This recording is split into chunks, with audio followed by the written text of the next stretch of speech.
Okay, let's start. Okay, so good evening to everyone. So thank you so much for joining us. The stage is yours series. We are really excited to have you tonight. It's our second time meeting. And tonight I'm glad to host Savings Jar. I'm super excited to meet Savings Jar and also Tzvi Raviv, because I think it's one of the topics that we always feel, oh my God, how can I save money? I don't know how to do it, especially I think in our world, young adults crowd, they have some challenges about this topic. I believe that with the solution that you guys are bringing us, the life will be easier. So Tzvi, welcome. Thank you so much for joining. And we are all curious first to know about you, and then of course about Savings Jar. Yeah, thank you, Rina, for hosting me. So Tzvi Raviv, born and raised in Ashkelon, married to Ariela, have 3 kids, and the younger one was born during the first night of the first quarantine. So we always remember rushing to the hospital when the streets are empty. Wow, okay, you will never forget that moment, Never I forget believe. that one. You have a good story to tell also to her like the next years. Okay, great. So we are all curious to hear like how Savings Jar was born and which problem you are solving with this solution and more. So please let us know. Yeah, so the origin story was when 2004, when Daniel Kahneman got the Nobel Prize in Economics, and they published a series of his articles in Hebrew, and I read them, and then I realized there's a gap between how we understand money and how people actually interact with money. That was phase 1. And it was stuck in the back of my mind for many years. And then my wife works for Weight Watchers as a coach. And Weight Watchers, similar to food is very similar to money in the sense our brain is not built to deal with modern food. Too much fat, too much sugar. And it's very easy to say eat less and run more, but it's not very helpful. Same goes with money. It's very hard to a modern brain to understand financial concepts as a compound interest. So how do you create some sort of a tool that helps people stay in line to meet their financial goals? And I was curious about what's going on in Weight Watchers, and I realized it comes to 2 things. One is the aspect of community support. You have people supporting you on your journey to lose weight and keep it off. And they did a very simple way of gamifying the process, so it's easier to understand. So I said, if we take the idea of community support and gamification, we can create a product that will help people save money. So that was the origin story of Saving Jar. And now we're working on, we had a first POC in the summer. We measured our users' willingness to share their financial progress. It was a success. And now we're gearing up to, in the next couple of weeks, releasing another test to collect more information about our market product fit. Okay, wow, this sounds promising. Do you work with a specific a target age group or a specific group of people? And are you planning to focus on the Israel market, US market, or other markets as a first phase, like the first year and so on? So I'm a returning citizen, and I spent the last 12 years in the States, and specifically the last 6 years in Detroit in Michigan. And over there, it's the center of the American mortgage industry. So I learned about the problem over there. So the initial target audience we want to address is people saving for the first house. Oh, okay. Because it's a big positive goal. There's a nice prize at the end of it. You're entering your dream house. So that's our initial target audience we want to start with. It's a bigger audience, but it's also small enough that you can learn and try different ideas. But currently, are you working with mortgage or real estate companies, or you are working independently? Currently, we are working independently of the industry, and once we have more data, we're gonna reach to the industry and like to be in touch with them, but like we have connections from the past and we understand the problems of the industry. A significant problem is that a mortgage in comparison to other financial products, unless you qualify to, nobody's going to sell it to you. Like in the US, you can get to a car dealership and get out with a car with a horrible loan. But due to the subprime mortgage crisis, mortgages are highly regulated, so you need to meet a certain criteria to get a mortgage. So that's why we want to serve that market. I see. Okay, to tell the truth, first time when I heard about Saving Start, I said like, wow, this is like, I feel this problem that I need this solution because, you know, I had been in Israel for 12 years and I live in Tel Aviv. Yeah. And it's my choice to live in Tel Aviv for the social life and so on. And it costs me a lot for this social life. And I believe that in the last 12 years, the cost that I paid for the rent, it's crazy, it's huge. I wish, you know, I invested that and I bought an apartment, but it didn't happen. Yeah. So, and in the same time, I'm familiar with, you know, lots of free apps, like the budgeting apps. You know, when you hear about these apps, it sounds really cool. And you believe that, okay, I will be structured. I will put all my expenses in these apps. And to tell the truth, I download and I never use. So yes.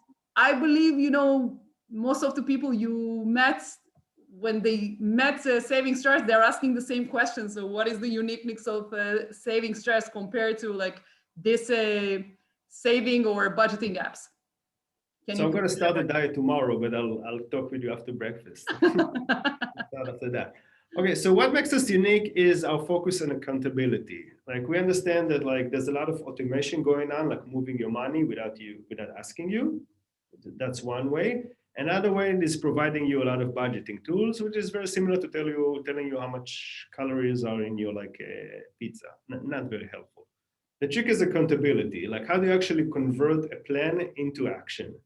And that's what like we bring how they say chidush, something new to this by focusing on social. Eventually we are social animals and we care about what other people think about us.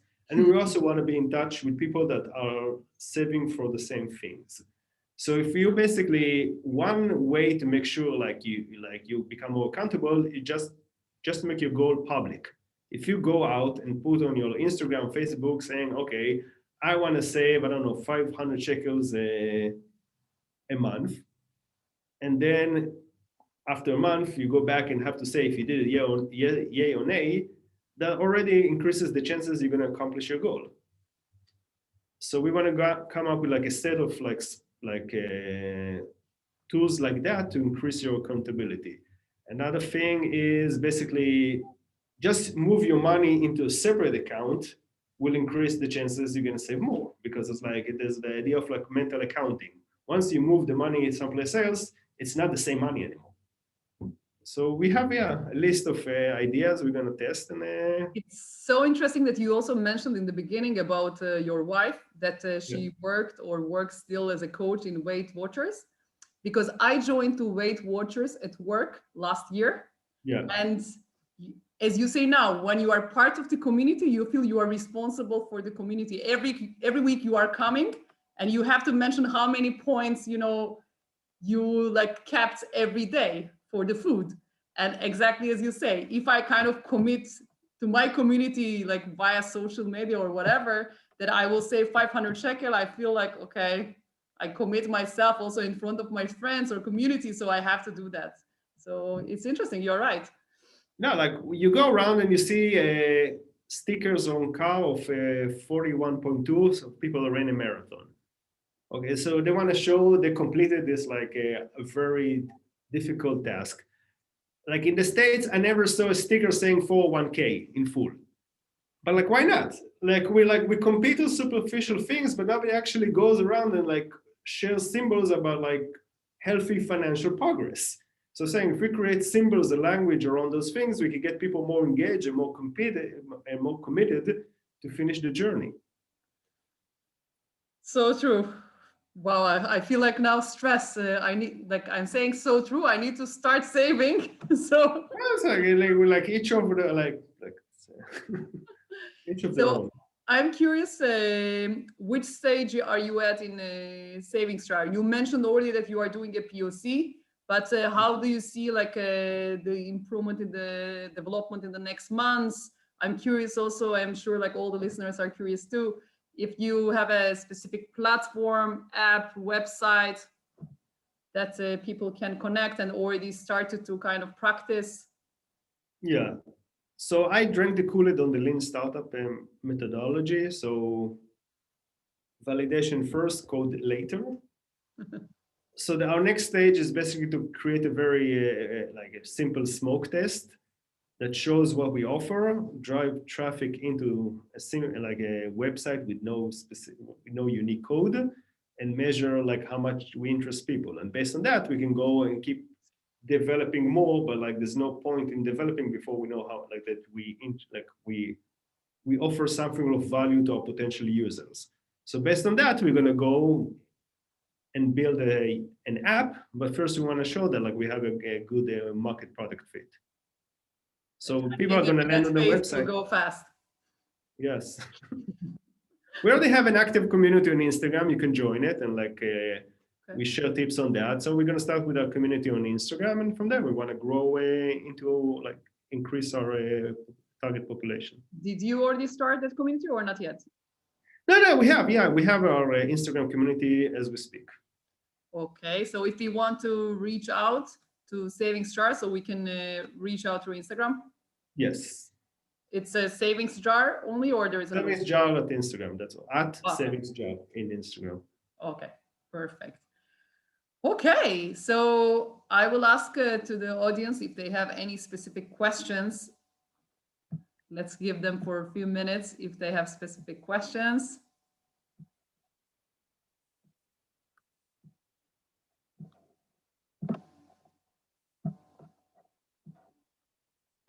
So if you have any questions to Tzvi about the current situation of Savings Jar or what is waiting. I feel like Oprah give you saving advice. No, I'm not.